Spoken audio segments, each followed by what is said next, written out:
바울은 본문 앞에서 예배의 영적 질서, 또 영적 질서를 세우기 위해서 온 성도가 한 마음이 되는 것의 중요성을 강조하였습니다.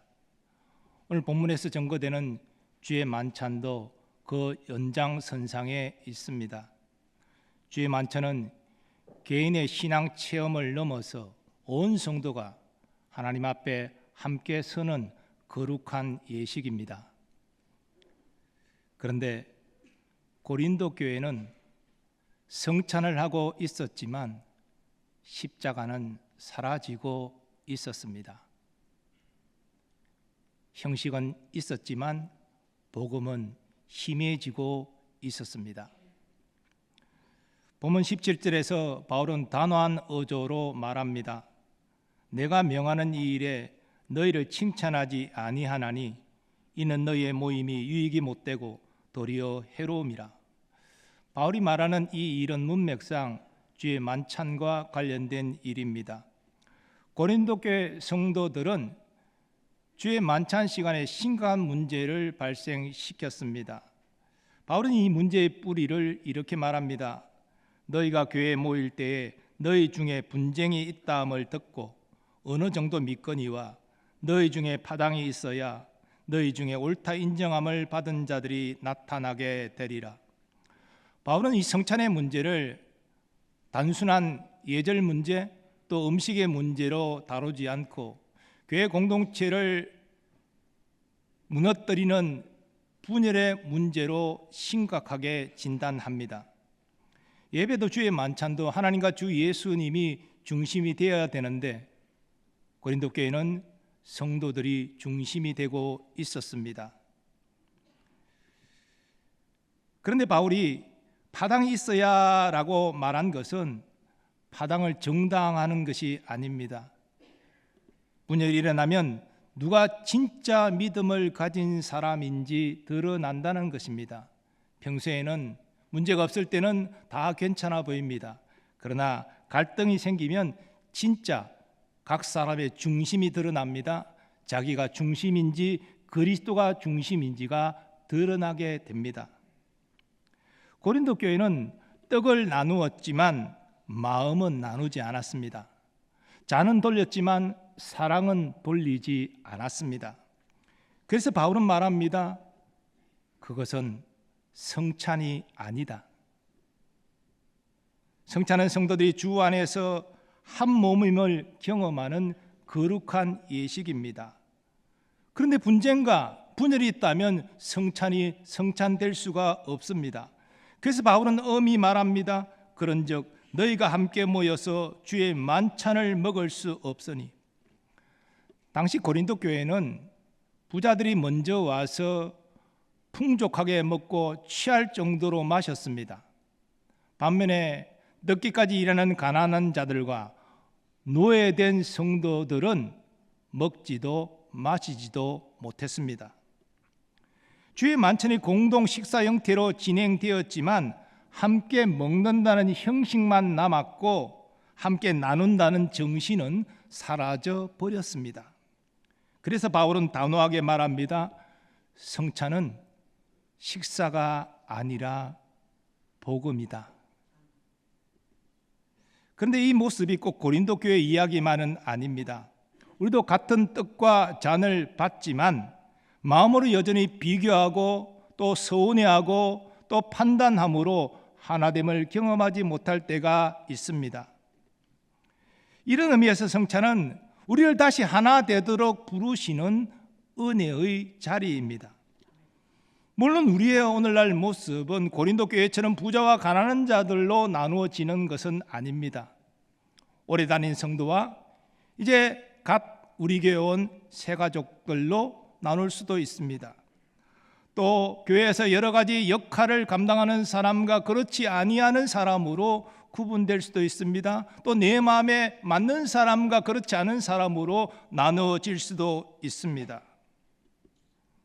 그리고 우리는 같은 줄에 앉아도 마음은 저 사람은 왜 저렇게 행동하지? 라고 말하면서 멀어져 있을 수도 있습니다. 성찬은 그러한 마음의 벽을 십자가 앞에서 무너뜨리라고 우리를 초대하는 자리입니다. 그러므로 바울은 탄식하며 질책합니다. 너희가 먹고 마실 집이 없느냐? 너희가 하나님의 교회를 업신여기고 빈궁한 자들을 부끄럽게 하느냐? 거룩한 예식이 인간적인 행위로 무너지면 예배 자체가 무너집니다. 그래서 바울은 강한 어조로 질책하고 있는 것입니다. 하지만 우리는 이 강한 질책 가운데 담겨져 있는 고린도 교회 성도들 향한 바울의 사랑의 마음을 깨달을 수 있어야 됩니다. 바울은 고린도 교회 성도들이 단순히 잘못했다 질책하고 있는 것이 아닙니다. 저들이 주의 만찬의 의미를 바르게 알고 성찬을 통해서 주 안에서 하나 되기를 간절히 원했습니다. 그래서 바울은 문제를 지적한 뒤에 주의 만찬에 대하여 설명합니다. 바울은 주의 만찬에 대한 가르침을 주께 받은 것이라 증거합니다. 부활하신 예수님께 직접 가르침 받았을 수도 있습니다. 그것이 아니라면 사도들을 통해서 주의 만찬에 대하여 가르침을 받았을 것입니다. 중요한 것은 어떤 경로든 바울이 말하는 주의 만찬은 예수님이 제정하신 것이고 사도들에게 명하여 지키라 하신 것이니 사도적 전통이요 복음의 핵심입니다. 바울은 예수님이 주의 만찬을 세우신 사실을 본문에서 이렇게 증거합니다. 주 예수께서 잡히시던 밤에 떡을 가지사 축사하시고 떼어 이르시되 이것은 너희를 위하는 내 몸이니 이것을 행하여 나를 기념하라 하시고 식후에 또한 그와 같이 잔을 가지시고 이르시되 이 잔은 내 피로 세운 새 언약이니 이것을 행하여 마실 때마다 나를 기념하라 하셨으니 예수님의 십자가에 달리시기 전날 밤, 그러니까 목요일 저녁에 제자들과 함께 마지막 저녁 식사를 하셨습니다. 바로 유대인이 유월절 식사로 지키는 그 자리에서 제자들과 마지막 식사를 하신 것입니다. 그리고 주의 만찬을 제정하여 주셨습니다. 유월절이 어떤 날입니까? 장자 죽음의 재앙을 어린 양의 피로 구원받은 이 사건을 감사하는 절기입니다. 예수님은 그 유월절 식사 자리에서 성만찬을 제정하시면서 바로 자신이 참된 유월절 어린 양임을, 저들을 구원하는 어린 양임을 선포하셨습니다. 예수님은 유월절 식사 중에 떡을 들어 축사하시고 떼어 제자들에게 주시면서 명하셨습니다. 이것은 너희를 위하는 내 몸이니 이것을 행하여 나를 기념하라. 여기서 너희를 위하는 이라는 말은 단순히 제자들을 향한 예수님의 사랑만을 표현하는 것이 아닙니다. 이 표현은 너희를 대신하여라는 뜻입니다. 우리가 받아야 될 심판을 예수님의 몸이 대신 담당하셨다는 대속의 선언입니다. 그러므로 예수님은 우리의 생명을 유지하는 떡이 아니라 우리의 영혼을 구원하는 영원한 생명의 떡이십니다. 나는 생명의 떡이니 내게 오는 자는 결코 줄이지 아니할 터이요 나를 믿는 자는 영원히 목마르지 아니하리라. 예수님의 몸을 상징하는 성찬의 떡은 우리의 영혼을 살리는 생명의 근원입니다. 역사적으로 초대교회 성도들은 밖에 속에서도 주의 만찬을 가졌고 특별히 자신을 위하여 찢기신 몸을 붙들었습니다. 그 믿음이 그들을 다시 일어나게 하였고 소망을 품게 하였습니다. 이어서 예수님은 잔을 드시며 말씀하셨습니다. 이 잔은 내 피로 세운 새 언약이니 이것을 행하여 마실 때마다 나를 기념하라. 성경에서 피는 생명을 의지합니다. 그 피가 흘려졌다는 것은 생명을 내주었다는 의미입니다. 예수님이 십자가에서 하나님의 저주와 심판을 받고 보혈을 흘리신 것은 단순히 우리를 사랑하는 상징에 불과한 것이 아닙니다. 우리를 위하여 자신의 생명을 내어주셨음을 말하는 것입니다. 예수님은 우리가 마셔야 할 심판의 잔을 대신 마시셨습니다. 그리고 우리에게 용서와 생명의 잔을 내어주셨습니다. 그래서 성찬은 이미 이루어진 이 속죄를 확인하는 자리입니다. 그리고 바로 26절에서 이렇게 말합니다. 너희가 이 떡을 먹으며 이 잔을 마실 때마다 주의 죽으심을 그가 오실 때까지 전하는 것이니라. 성찬은 눈으로 보고 손으로 받고 입으로 먹는 복음 설교입니다. 성찬은 말로만 전하는 복음이 아니라 온몸으로 고백하는 복음입니다. 그래서 우리는 떡을 받을 때 나는 은혜로 삽니다 고백해야 되고, 잔을 입에 대어 마실 때에 나는 대속으로 삽니다 고백하는 것입니다. 성찬은 기억만이 아니라 신앙 고백이며 교회가 세상 앞에서 드러내는 복음의 정언입니다. 그런데 중세교회는 복음의 이러한 약속보다 의식 자체 성찬의 무게를 두었습니다. 신부의 축사로 떡과 잔에 담긴 포도주가 즉시로 예수님의 몸과 피로 바뀐다 이해했습니다.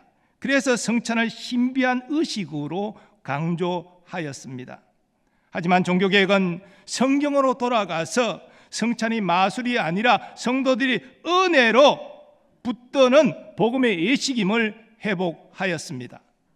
우리는 이 회복 덕분에 두려움이 아니라 믿음으로 주님의 떡과 잔을 받으면서 복음을 누릴 수 있습니다.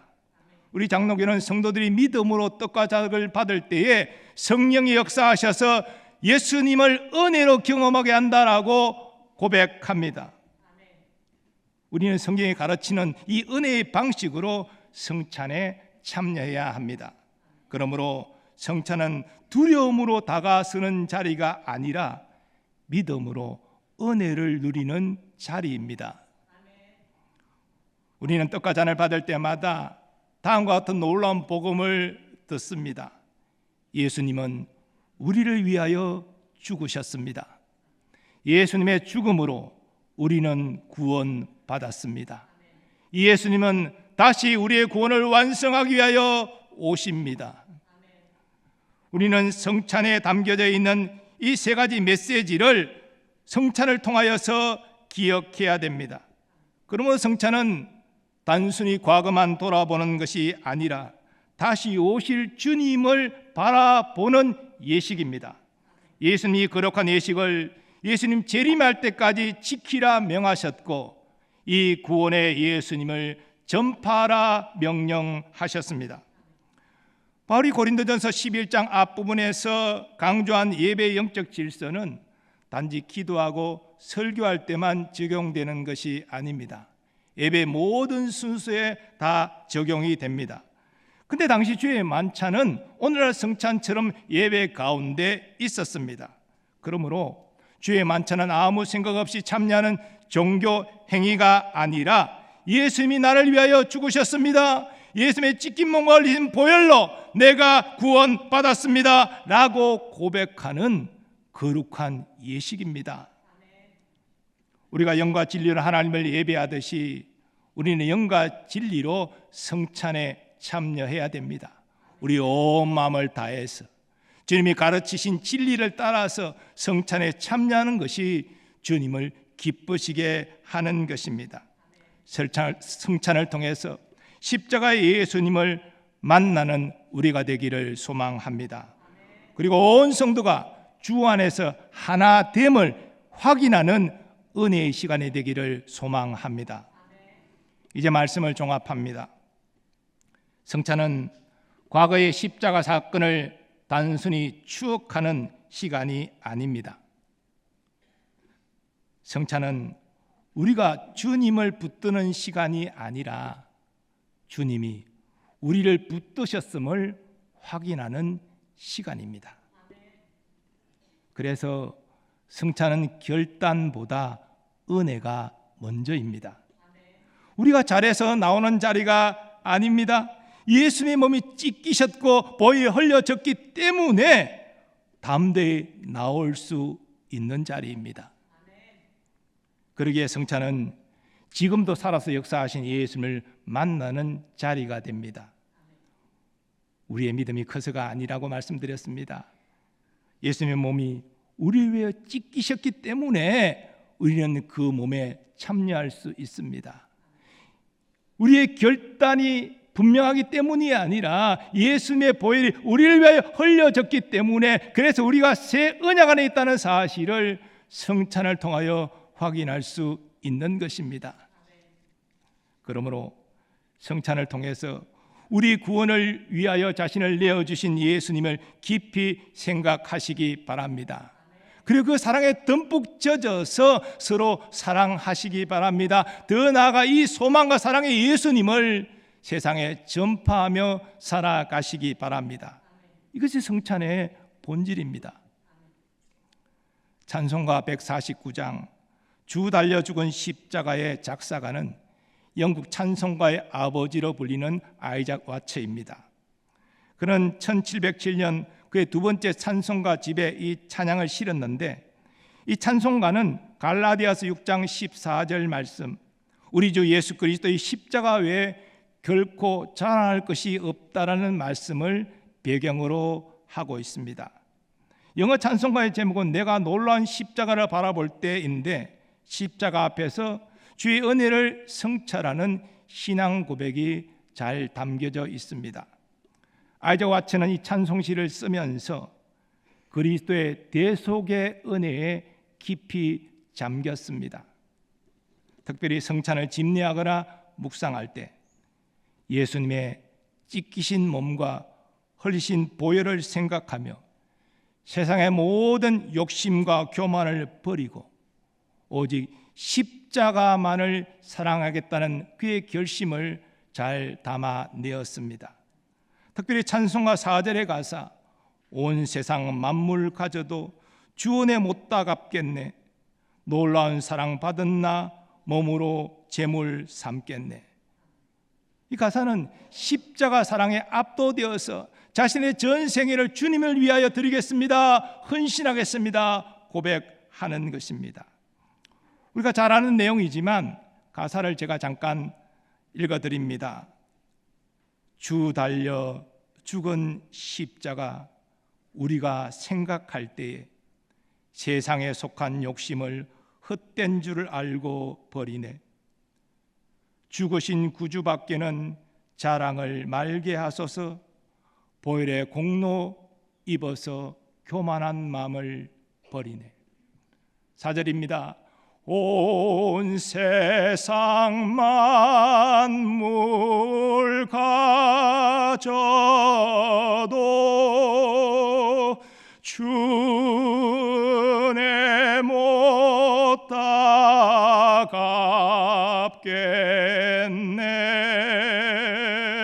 놀라운 사랑 받은 나 몸으로 제물 삼겠네.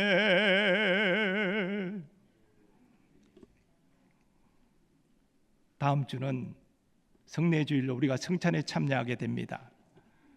성찬에 참여할 때 우리의 고백도 이 아이작 와츠의 고백이 되기를 소망합니다. 성찬에 참여할 때 우리는 십자가 예수님을 바라봐야 됩니다. 이것이 없다면 성찬은 아무 의미가 없습니다. 그리고 그 십자가 앞에서 우리의 헛된 세상 욕심을 내려놓아야 됩니다. 또 보혈의 공로를 힘입어 우리의 교만을 버려야 합니다. 예수님의 못 박힌 손과 발에 흐르는 보혈을 보면서 우리는 진심으로 회개해야 합니다. 그리고 마지막, 우리 모두 이렇게 고백하기를 원합니다. 놀라운 사랑받은 나 몸으로 제물 삼겠습니다. 이 땅에서 주의 은혜로 구원받은 우리가 주와 복음을 위해 사는 것은 너무나 당연한 일입니다. 사랑하는 여러분, 오늘 우리는 예수님이 자신의 몸과 피로 세우신 주의 만찬의 본질이 무엇인지를 함께 상고하였습니다. 오늘날도 예수님은 성찬을 통하여 자신을 나타내십니다. 그러므로 성찬을 통해서 믿음으로 예수를 만나는 은혜가 있기를 소원합니다. 그리고 이 일을 위해서 서로 존중하고 서로 용납함으로 함께 주님 앞에 나아가는 우리가 되기를 소망합니다.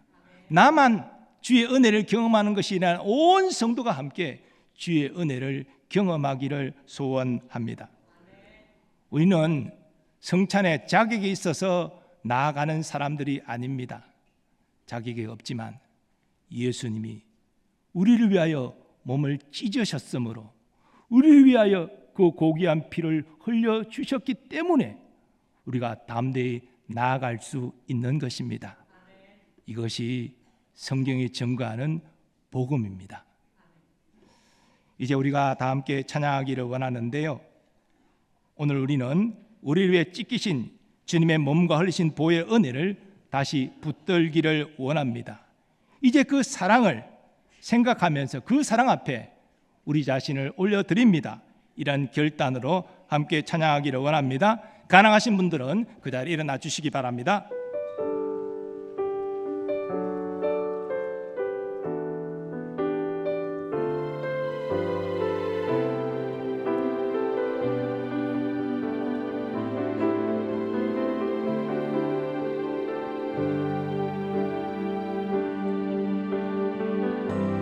아버지 사랑 내가 노래해.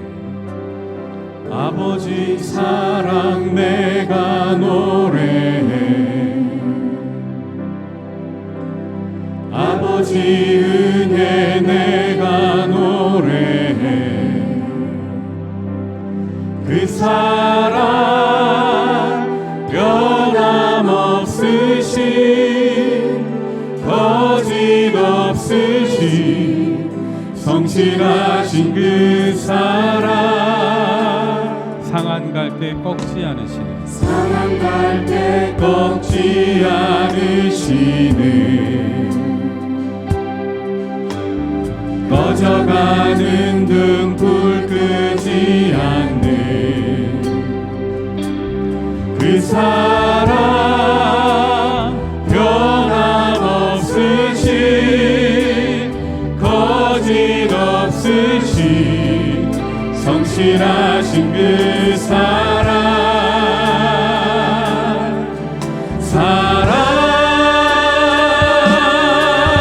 그 사랑 날 위해 죽으신 날 위해 다시 사신 예수 그리스도 다시 오실 그 사랑 죽음도 생명도 천사도 하늘의 어떤 권세도 끊을 수 없는 영원한 그 사랑 예수.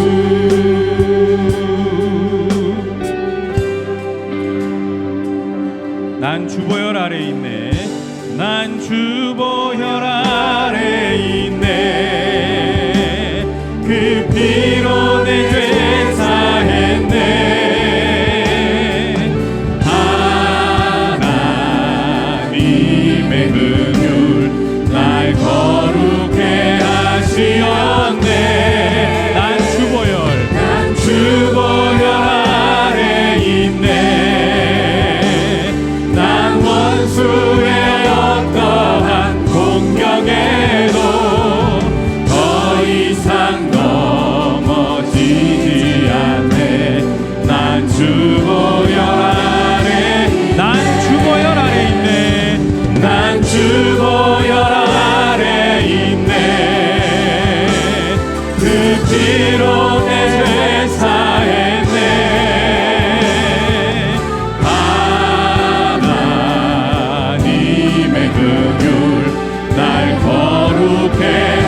보혈 아래 있네.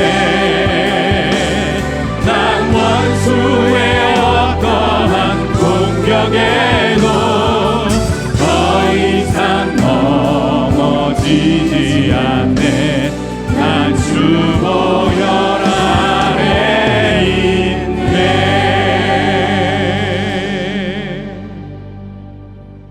이 시간 함께 기도하기를 원합니다. 우리를 위해 찢기신 주님의 몸과 흘리신 보혈을 다시 붙잡습니다. 그 변함없는 사랑에 붙들린 사람답게 이 땅에서 살게 하여 주옵소서. 우리 각자의 자리에서 서로를 협력하면서 주님을 기쁘시게 하는 자로 살기를 원합니다. 이런 마음의 결단을 가지고 주 한 번 외치고 통성으로 기도하겠습니다. 주여, 난 주 보혈 아래 있네. 오늘도 말씀을 통하여 우리 향한 주님의 사랑을 깨닫게 하시니 감사합니다.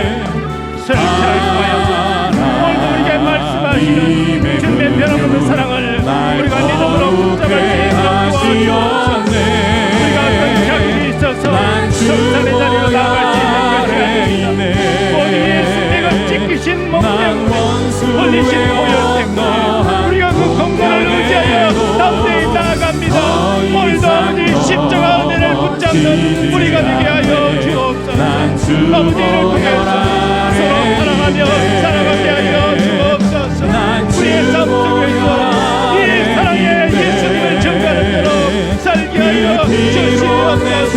하나님 교회와 모든 삶의 영역에서 하나님의 거룩한 자녀라는 작은 뜻을 가지고 살게 하여 주옵소서. 벌써 우리를 정죄할 시간도 우리는 주 보혈 아래 있습니다. 주님의 몸이 우리를 붙드십니다. 어떤 상황 가운데서도 하나님의 자신의 확신과 장심을 가지고 이 땅에서 하나님의 자녀답게 살아가고 주님을 기쁘시게 하는 주님의 백성들이 다 되게 하여 주시옵소서. 오 주님 감사합니다. 주님 감사합니다. 주님께 영광을 돌립니다.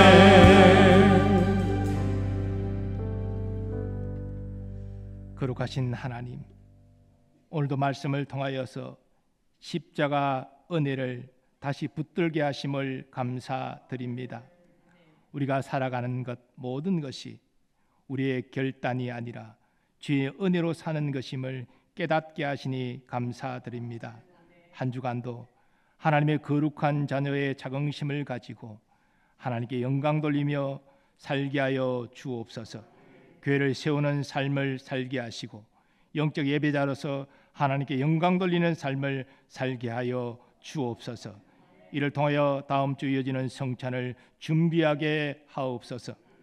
오늘도 예배와 교회를 섬기는 모든 이들을 기억하시고 저들의 가정과 생업에 주의 큰 복을 내려 주옵소서.